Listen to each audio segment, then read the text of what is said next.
I heard a story there recently and it's worth retelling. Years ago, there was an old man in, I think it was India, and he had a beautiful coat, lots of pockets in the coat and lots of colours. And everywhere he went, he was welcome. People loved to see him coming and people wanted him to spend time with them. He had coffee, he had tea, he had food. He stayed over because people were delighted to see him coming. At the same time, there was a woman. She wasn't a particularly good-looking woman or wasn't a particularly bad-looking woman. She was just, I suppose, average or plain. But everywhere she went, she was shunned and turned away. She wasn't welcome anywhere. Nobody invited her to have tea or coffee or to have food. She met the old man one day and she said to him, "What's the story? Everywhere I go, I'm turned away, I'm shunned. And everywhere you go, you're welcomed." He said, "What is your name?" She said, "I am Truth." He said, "Nobody wants to hear the truth." He said, "My name is Story." He said, "You come with me." And he put her in his pocket.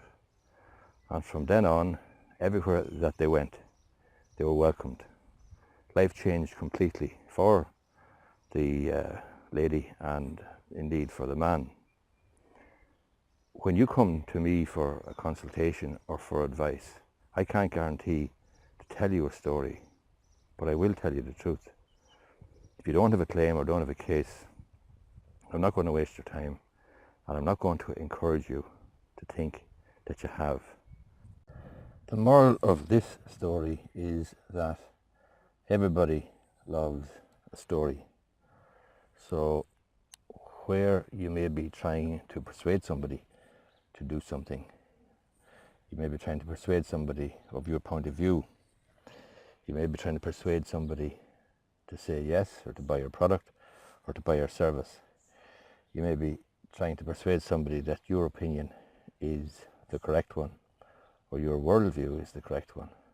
In all of these circumstances, story can be a very, very powerful tool, because story can persuade and can convince and convert people to your way of thinking,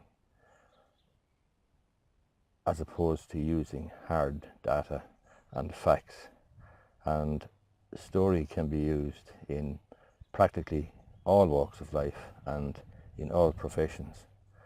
And if you were to take one thing from this video today, this video containing a story about the value of story, then I would suggest that you should think about how you can use story in your business to grow your business, to generate new leads, new clients, new customers, or how you can use story in your career, how you can become a good, effective communicator, communicating difficult, complex functions and principles in a way that people understand, because that skill is of enormous value and importance and will definitely see you progressing in your career if that's what you're doing or what you want to do, and you're not running a business and looking to persuade somebody.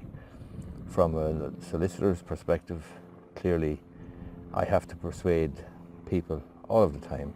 I have to persuade them to use me or my service when they need legal assistance. I have to persuade courts, I have to persuade Workplace Relations Commission adjudicators that my version of events, my client's version of events, is the more plausible and more worthy of winning the argument, winning the case and being awarded than the other parties. So the value of story, the power of story is enormous. This video, I hope you find it useful. I hope you see how you can use story in all sorts of situations, and that it is an incredibly powerful tool. My name is Gorry. I'm a solicitor. If you like this video, you might like it or give it a thumbs up down below, or comment or share it with your friends, and you might be interested in subscribing to my YouTube channel.